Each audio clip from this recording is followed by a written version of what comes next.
Close your eyes for a second. Think about the first phone you ever held, or the first phone your parents had.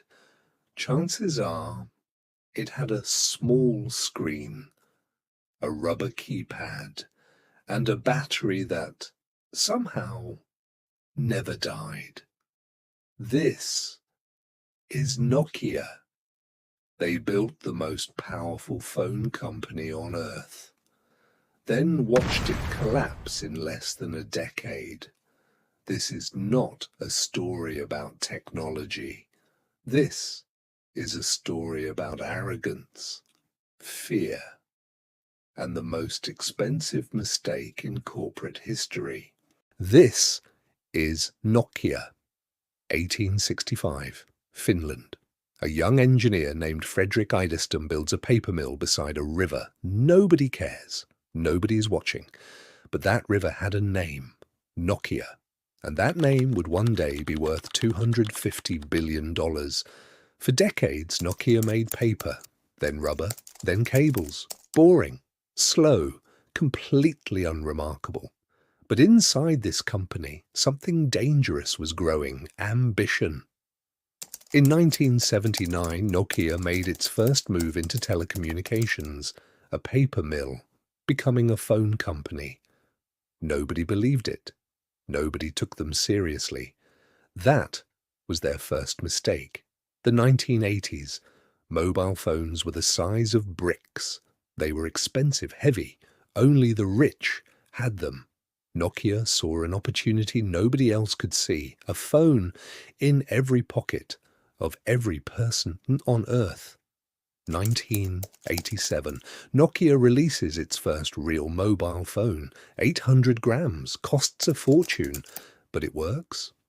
Then something unexpected happens. Mikhail Gorbachev, the leader of the Soviet Union, is photographed using one photo, one moment. Nokia becomes a global name overnight. Through the 1990s, Nokia goes all in. They sell the paper mills, close the rubber factories, shut down cables. Everything gone. One bet, mobile phones, and it pays off. 1998. Nokia is the largest mobile phone manufacturer on the planet. 40% of every phone sold on Earth is a Nokia. In Finland, a country of 5 million people, Nokia represents 4% of the entire economy. One company, one small nation, dominating the entire world. And then came the 3,310. 126 million units sold. A phone that survived everything: drops, floods, teenagers. It wasn't just a product. It was a legend. Nokia was untouchable. January 9th, 2007. Steve Jobs walks on stage in San Francisco. He holds up a small glass rectangle and says 5 words. We are introducing the iPhone inside Nokia headquarters. The reaction was calm. Too calm. Nokia's engineers had seen touchscreens before. They had prototypes sitting in their own labs. Senior leadership looked at the iPhone and said, "We are not worried." That was the moment Nokia died. They just didn't know it yet. Here's what Nokia completely missed. The iPhone wasn't about hardware. It was about software. It was about the App Store. It was about developers building tools, games, experiences that Nokia could never match.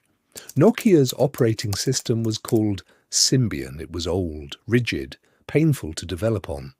While Apple's App Store exploded, Symbian felt like it was frozen in 2003. But here's the secret nobody talks about. Nokia's real problem wasn't Apple. Nokia's real problem was Nokia.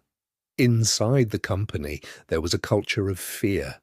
Employees knew things were going wrong. Middle managers knew the numbers were bad. But nobody told the truth to the top. Because in Nokia, bad news got you fired. So the executives at the top kept making decisions based on data that was completely false. They thought they were winning. The real numbers said they were losing. Nobody spoke up. By 2010, the damage was impossible to hide. Android was growing faster than anything the industry had ever seen. iPhones were outselling Nokia's best phones every single quarter.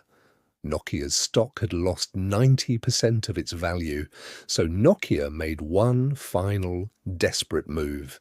They hired a new CEO, Stephen Elop. He came directly from Microsoft, and he made a decision that people in Finland still talk about today.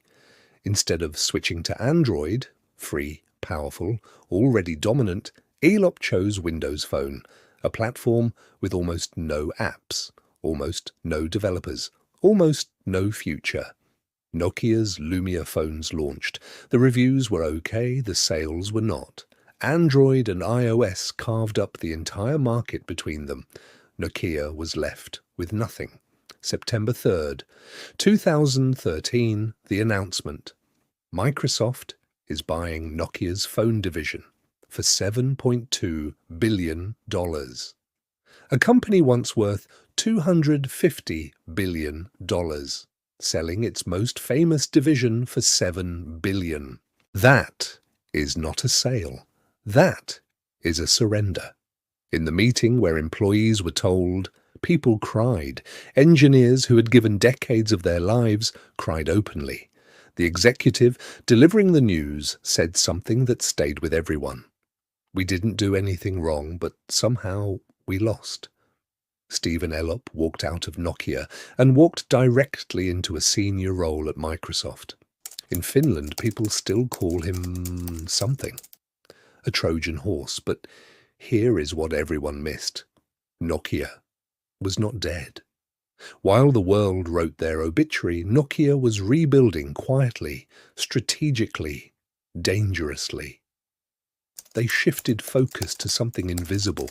Network infrastructure, the towers, the cables, the systems, the roads that carry every call, every message, every video on Earth. 2015. Nokia acquires Alcatel-Lucent for €15 billion. Overnight, Nokia becomes one of the top 3 telecom equipment companies on the planet. And then came 5G, the technology that will power self-driving cars, remote surgery, smart cities, the next internet. Nokia is now one of the world's leading 5G providers, a T&T, T-Mobile, Deutsche Telekom, Orange. When their 5G networks go live, Nokia technology is behind them. The brand you held in your hand now holds up the entire internet.